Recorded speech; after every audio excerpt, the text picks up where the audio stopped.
આખી ટીમ આમ આદમી પાર્ટી સાથે જોડાઈ પીઠ અનુભવી અને સમાજમાં જેનું ખરેખર માન મોભો હોય એવા આગેવાન આમ આદમી પાર્ટી સાથે જોડાય એ અમારા માટે બહુ ગર્વની બાબત છે।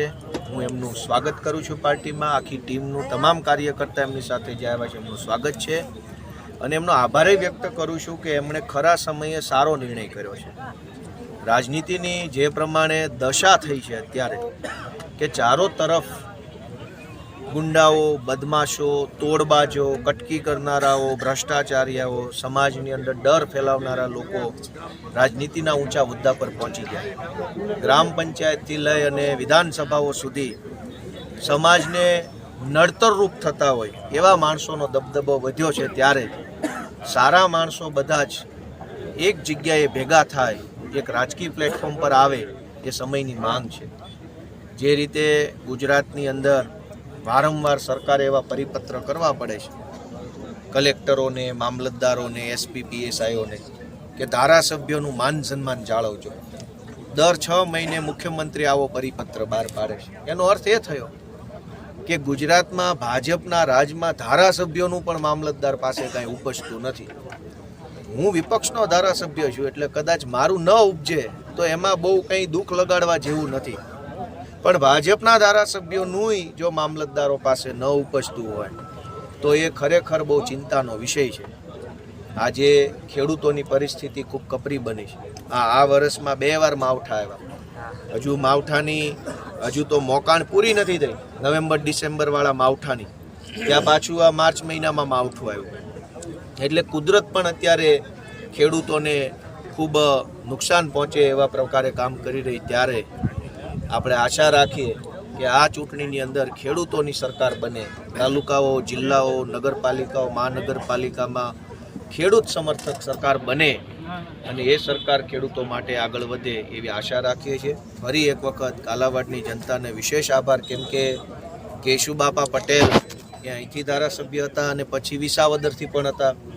કેશુબાપા જેવા કદાવર ખેડૂત આગેવાનના પગલા ઉપર ચાલવાની મને જે તક મળી છે વિસાવદરનું નેતૃત્વ કરીને, એ બદલ હું આ વિસ્તારની જનતાનો અને વિસાવદરની જનતાનો આભાર વ્યક્ત કરું છું।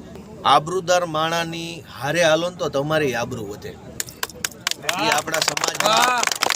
એટલે આમ આદમી પાર્ટી સામાન્ય પરિવારમાંથી આવતા સીધા સાદા યુવાનોની પાર્ટી છે। એમાં હવે અનુભવી અને આબરૂદાર નાનજીભાઈ જેવાની અમને ઓછ મળી છે, છાંયો મળ્યો છે।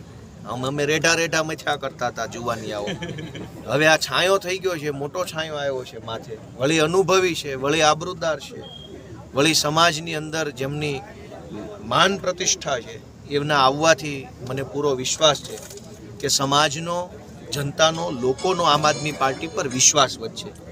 કેમ કે આ એક ગેરેન્ટર જેવું કામ હોય, સમાજના આગેવાનો છે એ ગેરેન્ટર જેવા હોય। કોક તમારી હવે નાનજીભાઈ ઊભા રહીને એમ કહેશે કે આમ આદમી પાર્ટીની કે ગોપાલભાઈની જવાબદારી મારી તો 500 જણા મત આપે, હું એકલો કહું તો 200 જણા આપતા હોય। સારો માણસ તમારી આંગળી ચીંધે તમારા તરફ, સારો માણસ તમારી ભલામણ કરે તો પણ સમાજમાં એનો ફાયદો થતો હોય। તો નાનજીભાઈ તો હવે છેડે છોક આમ આદમી પાર્ટીમાં જોડાણ, એટલે મને એવું લાગે છે કે કાલાવડમાં હવે વિસાવદર વાળી થાય। સીટનો આંકડો તો બુકી હોય જ કહીએ કે અમે તો એટલું કહીએ કે જનતા અમને આશીર્વાદ આપે। અમે નવા જુવાનિયાઓ છીએ, સંઘર્ષ કરીએ છીએ, પ્રામાણિકતાથી અમારું કામ કરીએ છીએ। એટલે અમારી આશા એવી છે કે જો અમારામાં સચ્ચાઈ છે, સમાજને દેખાય, અમારા પ્રયત્નોમાં નિષ્ઠા દેખાય, અમારામાં જરા કંઈ હિંમત દેખાય તો લોકો અમને એટલા બધા આશીર્વાદ આપે કે અમારી તાલુકામાં, જિલ્લામાં સરકાર બની જાય। ક્યાંક વિદ્યાર્થી અવસ્થાથી આદર્શોનો આગ્રહ રાખનારો છે, પ્રમાણિકતાના ચીલે ચાલ્યો, લોકોની સેવા માટે રાજકારણમાં આવ્યું, પણ હવે કાંઈ જુદું લાગ્યું એટલે મેં ભાજપ છોડી છે। આમ આદમી પાર્ટીના ઈસુદાનભાઈ અને ગોપાલભાઈ જેવા યુવા અવસ્થાના ધુઆધાર નેતાઓના પગલે ચાલવાની મને આ ઉંમરે ગમશે। ગાંધીજી અને સરદાર પટેલના આદર્શો ક્યાંક અત્યારે ભૂલાઈ ગયા છે, એ જમાનો વીતી ગયો। હવે એક નવા યુગનો આરંભ થાય છે, એમાં આમ આદમી પાર્ટીને જ સમર્થન મળશે। એવી મને સંપૂર્ણ શ્રદ્ધા અને વિશ્વાસ છે, એટલે આમ આદમી પાર્ટીમાં જોડાયો છું. આંતરિક વિખવાદો તો દરેક પાર્ટીમાં હોય.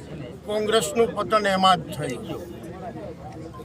જે ગાંધીજી અને સરદાર પટેલની કોંગ્રેસનું પતન આંતરિક વિખવાદ અને વિલાસી જીવનના કારણે થયું. ભારતીય જનતા પાર્ટીમાં આંતરિક વિખવાદો તો બધે જ છે, અહીં છે એવું નથી, પણ ક્યાંક મને બરાબર ન લાગ્યું, ક્યાંક મારા વિચારોનું બરાબર પ્રતિબિંબ પડતું મને ન દેખાયું. હું આદર્શોનો વરેલો વિદ્યાર્થી અવસ્થાથી અત્યાર સુધી આદર્શોના પગલે ચાલ્યો છું. હું કેશુભાઈ પટેલનું ઊંડાપણું એની સાથે રહીને મેં જોયું છે.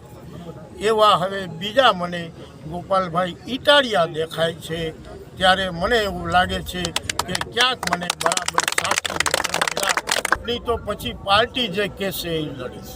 અત્યારે કોઈ એવો ઈરાદો નહીં. પાર્ટીના આદેશને મેં ભાજપમાં પણ માન્યો હતો. આમ આદમી પાર્ટીની નેતાગીરી નિર્ણય કરશે એને હું શિરોમાન્ય ગણીશ.